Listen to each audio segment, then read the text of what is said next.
வணக்கம் ஸ்டூடெண்ட்ஸ், எல்லாரும் எப்படி இருக்கீங்க? இன்னைக்கு நாம ஒரு சூப்பர் இன்ட்ரெஸ்டிங் டாபிக்க பத்தி பார்க்க போறோம். அதாவது இந்த பெரிய எர்த்ல நாம எப்படி ஒரு இடத்தை கண்டுபிடிக்கிறோம் அத பத்தி தான் லொகேட்டிங் பிளேசஸ் ஆன் எர்த் பத்தி தான் கத்துக்க போறோம். நீங்க எப்போவாச்சும் யோசிச்சு பார்த்திருக்கீங்களா, இந்த இவ்ளோ பெரிய உலகத்துல ஒரு இடத்தை கரெக்டா எப்படி கண்டுபிடிக்கிறாங்கன்னு? இன்னைக்கு நாம மேப்ஸ்னா என்ன, அதை எப்படி யூஸ் பண்றது, அப்புறம் இந்த எர்த்ல இருக்கிற எந்த ஒரு இடத்தையும் எப்படி சரியா பின் பாயிண்ட் பண்றதுன்னு எல்லாத்தையும் கத்துக்க போறோம். ரெடியா இருக்கீங்களா? சோ முதல்ல ஆரம்பிக்கலாம். What is a map? மேப்னா என்னன்னு பார்க்கலாமா? மேப்புங்கிறது ஒன்னும் பெரிய விஷயம் இல்ல, ரொம்ப சிம்பிள். யோசிச்சு பாருங்க, ஒரு இடத்த நம்ம மேல இருந்து ஒரு பேர்ட்ஸ் ஐ வியூல பார்த்தா எப்படி இருக்கும், அத அப்படியே வரையறது தான் மேப். அது உங்க ஸ்கூல் மாதிரி ஒரு சின்ன இடமா இருக்கலாம், இல்ல நம்ம முழு வேர்ல்டு மாதிரி ஒரு பெரிய இடமா கூட இருக்கலாம்.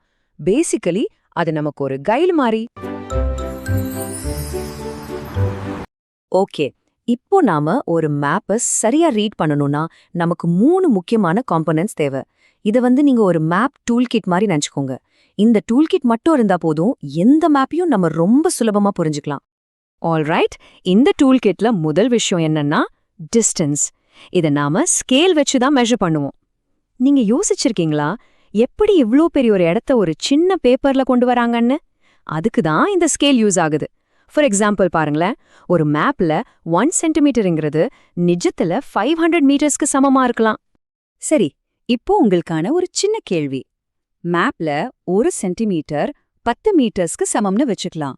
அப்போ 5 சென்டிமீட்டர்னா நிஜத்துல எவ்ளோ தூரம் இருக்கும்? கொஞ்சம் யோசிச்சு சொல்லுங்க. கண்டுபிடிச்சிட்டீங்களா? Exactly 50 metres. சூப்பர். நம்ம டூல் கிட்ல அடுத்ததா இருக்கிறது டைரக்ஷன். இது ரொம்ப முக்கியம் இல்லையா? நாம எங்க போகணும்னு வழி காட்டுறதே இதுதான். நார்த், சவுத், ஈஸ்ட், வெஸ்ட்னு 4 மெயின் டைரக்ஷன்ஸ் இருக்கு. இதுக்கு பேரு தான் கார்டினல் டைரக்ஷன்ஸ். நீங்க எந்த மேப் எடுத்தாலும் சரி, பொதுவா நார்த் எப்பவுமே மேல தான் இருக்கும். ஓகே, ஒரு சின்ன டெஸ்ட். நார்த் மேல இருக்குன்னு சொன்னேன் இல்லையா? அப்போ ஈஸ்ட் எந்த பக்கம் இருக்கும்? யோசிங்க பார்க்கலாம். ஆமா, உங்க வலது பக்கம். கரெக்டா சொன்னீங்க. சோ நம்ம டூல் கிட்ல கடைசி அண்ட் 3வது காம்பனன்ட் சிம்பிள்ஸ். சும்மா யோசிச்சு பாருங்களேன், ஒரு மேப்ல இருக்கிற எல்லா பில்டிங்ஸ், ரோட்ஸ், மரங்கள்னு எல்லாத்தையும் அப்படியே உண்மையில இருக்கிற மாதிரியே வரைஞ்சா அந்த மேப் பார்க்கவே எவ்வளவு குழப்பமா மெஸ்ஸியா இருக்கும் இல்லையா? அதனால தான் நம்ம ரொம்ப சிம்பிளா சின்ன சின்ன சைன்ஸ், அதாவது சிம்பிள்ஸ் யூஸ் பண்றோம். இங்க பாருங்க, இதெல்லாம் ரொம்ப காமனா யூஸ் பண்ற சிம்பிள்ஸ். ஒரு ரயில்வே லைனுக்கு, ஒரு போஸ்ட் ஆஃபீஸ்க்கு, டெம்பிள்க்கு, இதுக்கெல்லாம் இப்படிதான் சின்ன சின்ன குறியீடுகள் யூஸ் பண்ணுவாங்க.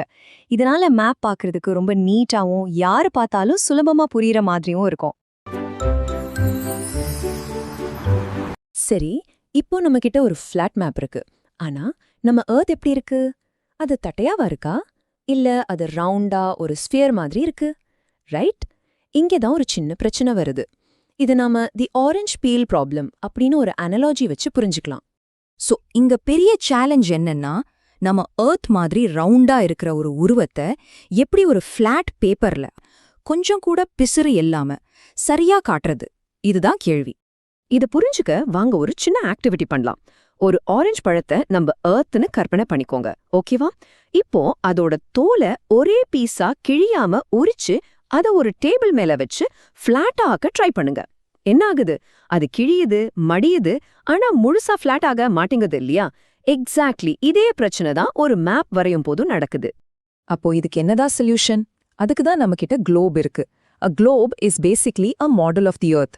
நம்ம பூமி எப்படி ஸ்பெரிக்கல் ஷேப்ல இருக்கோ அதே மாதிரி இருக்கிறதால குளோப் தான் நம்ம பிளானட்டை ரொம்ப ஆக்யூரேட்டா, அதாவது துல்லியமா காட்டுது. ஓகே, இப்போ ஒரு இடத்தோட லொகேஷனா ரொம்ப துல்லியமா, எக்ஸாக்ட்டா எப்படி கண்டுபிடிக்கிறது? அதுக்கு நம்ம எர்த் கிட்ட ஒரு சீக்ரெட் அட்ரஸ் சிஸ்டம் இருக்கு. அதுக்கு பேர் தான் கோஆர்டினேட்ஸ். இப்போ இந்த செஸ் போர்டை பாருங்களேன். இதுல இருக்கிற ஒவ்வொரு சதுரத்துக்கும் ஒரு அட்ரஸ் இருக்கு இல்லையா? A1 B2ன்னு சொல்றோம்ல. கிட்டத்தட்ட அதே மாதிரி நம்ம எர்த் மேலயும் நாம ஒரு இமேஜினரி கிரிட் சிஸ்டம், அதாவது கட்டம் போட்ட மாதிரி ஒரு அமைப்பை உருவாக்கியிருக்கோம். இதுதான் ஒரு இடத்தை கரெக்டா கண்டுபிடிக்க நமக்கு உதவுது. இந்த அட்ரஸ் சிஸ்டம்க்கு பேரு தான் கோஆர்டினேட்ஸ்னு சொன்னேன் இல்லையா? இதுல 2 விதமான லைன்ஸ் இருக்கு, ரொம்ப முக்கியம். ஒன்னு லாட்டிடியூட், இன்னொன்னு லாஞ்சிடியூட். முதல்ல லாட்டிடியூட்னா என்னன்னு பார்க்கலாம். லாட்டிடியூடுங்கிறது ஈஸ்ட்ல இருந்து வெஸ்ட்டுக்கு போற ஹாரிசான்டல் லைன்ஸ். நம்ம பூமிய சுத்தி படுக்கவசத்துல வளையங்கள் போட்டா எப்படி இருக்குமோ அந்த மாதிரி கற்பனை பண்ணிக்கோங்க. இந்த லாட்டிடியூட் லைன்ஸ்லயே ரொம்ப ரொம்ப முக்கியமான ஒன்னு இருக்கு, அதுதான் 0 டிகிரி லாட்டிடியூட். இதுக்கு பேரு a very important name, equator. இந்த ஈக்குவேட்டர் தான் நம்ம எர்த்தை சரியா ரெண்டா பிரிக்குது. மேல இருக்கிறது நார்தர்ன் ஹெமிஸ்பியர், கீழே இருக்கிறது சதர்ன் ஹெமிஸ்பியர். ஓகே, அடுத்தது லாங்கிடியூட். இது நார்த் போல்ல இருந்து ஆரம்பிச்சு சவுத் போல் வரைக்கும் போற செங்குத்தான கோடுகள், அதாவது வெர்டிகல் லைன்ஸ். நம்ம பூமியோட மேல இருந்து கீழே கோடு போட்ட மாதிரி இருக்கும். இப்ப பாருங்க, இந்த லாட்டிடியூடும் லாங்கிடியூடும் ஒன்னு சேர்ற புள்ளி தான் ஒரு இடத்தோட எக்ஸாக்ட் அட்ரஸ். ஃபார் எக்ஸாம்பிள், நம்ம டெல்லியோட அட்ரஸ் என்ன தெரியுமா? 29 டிகிரி நார்த் லாட்டிடியூடும் 77 டிகிரி ஈஸ்ட் லாங்கிடியூடும் சந்திக்கிற இடம்தான். நம்ம எர்த்ல முக்கியமா 3 மெயின் ஹீட் ஜோன்ஸ் இருக்கு. முதல்ல தி டாரிட் ஜோன், அப்புறம் தி டெம்பரேட் ஜோன்ஸ், கடைசியா தி ஃப்ரிஜிட் ஜோன்ஸ். வாங்க இப்போ ஒவ்வொன்னா என்னன்னு தெரிஞ்சுக்கலாம். ஃபர்ஸ்ட், தி டாரிட் ஜோன். இது எங்க இருக்குன்னா, நம்ம எர்த்தோட சென்டர்ல போற ஈக்குவேட்டர் இருக்கு இல்லையா, அதை சுத்தி இருக்கு. இந்த ஜோன்ல சூரியனோட கதிர்கள் நேரடியா மணி ஸ்ட்ரெயிட்டா படுறதுனால இந்த இடம் வருஷம் பூரா ரொம்பவே வெரி ஹாட்டா இருக்கும். அப்போ ஒரு கேள்வி, இதுல எந்த ஜோன் தான் ரொம்ப ஹாட்டஸ்டா இருக்கும்? யோசிச்சு சொல்லுங்க. கரெக்ட், தி டாரிட் ஜோன் தான். சூப்பர். அடுத்தது தி டெம்பரேட் ஜோன்ஸ். பேர்லயே இருக்கு பாருங்க, டெம்பரேட். இது ரொம்ப ஹாட்டா இருக்கிற டாரிட் ஜோனுக்கும் ரொம்ப கோல்டா இருக்கிற ஃப்ரிஜிட் ஜோனுக்கும் நடுவுல இருக்கு.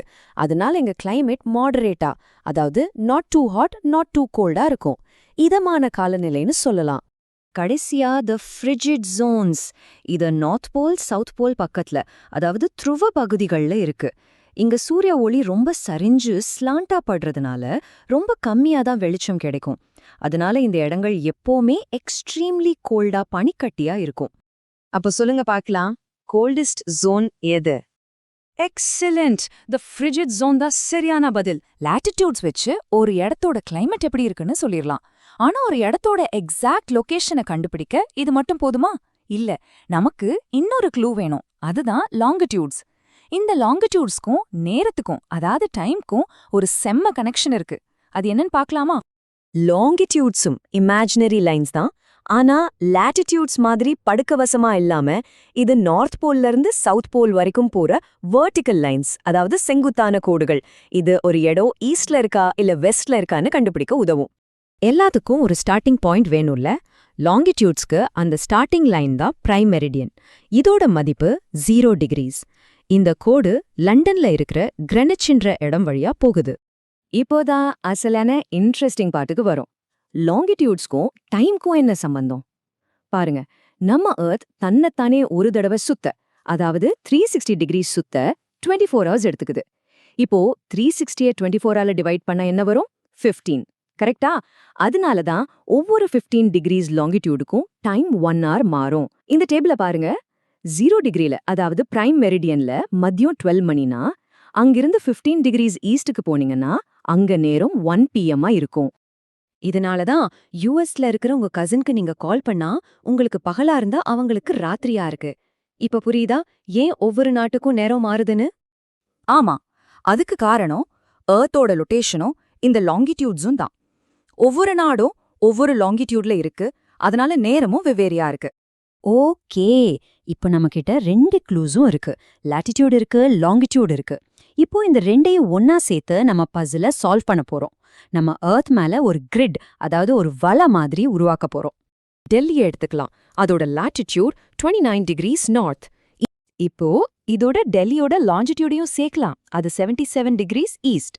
இப்ப பாருங்க, இந்த லாட்டிடியூட் லைனும் லாஞ்சிடியூட் லைனும் ஒரு இடத்துல கிராஸ் ஆகுதா? ரெண்டும் இன்டர்செக்ட் ஆகிற அந்த ஒரு புள்ளி தான் டெல்லியோட எக்ஸாக்ட் லொகேஷன். இந்த மாதிரி கோடுகள் சேர்றதுக்கு பேர் தான் கிரிட். அவ்வளவுதான், நம்ம பசில் சால்வ் பண்ணியாச்சு. இங்க ஒரு சின்ன இன்ட்ரெஸ்டிங் ஃபேக்ட். இன்னைக்கு நாம பிரைம் மெரிடியனை ரெஃபரன்ஸா வச்சிருக்கோம் இல்லையா? அது மாதிரி பழங்கால இந்தியால உஜ்ஜைன் என்ற நகரத்தை தான் லாஞ்சிடியூடுக்கு ரெஃபரன்ஸா பயன்படுத்தினாங்க. இதுவரைக்கும் நம்ம பார்த்ததெல்லாம் நல்லா புரிஞ்சுதான்னு ஒரு சின்ன குவிஸ் வச்சு டெஸ்ட் பண்ணலாமா? ரெடியா இருங்க. முதல் கேள்வி, எர்த்லியே ஹாட்டஸ்ட் ஜோன் எது? சரியான பதில், தி டாரிட் ஜோன். சூப்பர். ஓகே. ரெண்டாவது கேள்வி, எத்தனை டிகிரீஸ் ஆஃப் லாஞ்சிடியூட் சேர்ந்தா 1 hour டைம் வரும்? 15 degrees. எக்ஸலண்ட். எல்லாரும் ரொம்ப அருமையா கவனிச்சிங்க. Well done. இன்னைக்கு நாம என்னெல்லாம் கத்துக்கிட்டோம்? ஒரு மேப்பை எப்படி படிக்கிறது, நம்ம ரவுண்ட் எர்த்துக்கு ஏன் மேப்பை விட குளோப் ஒரு பெட்டர் மாடல், அப்புறம் லாட்டிடியூட் லாங்கிடியூட் வச்சு எப்படி உலகத்துல எந்த இடத்துக்கும் ஒரு அட்ரஸ் கண்டுபிடிக்கிறதுன்னு பார்த்தோம். இதோட நிறுத்திக்காதீங்க, கீப் எக்ஸ்ப்ளோரிங். நாம அடுத்த பகுதியில இன்னும் நிறைய இன்ட்ரெஸ்டிங் விஷயங்களோட சந்திப்போம்.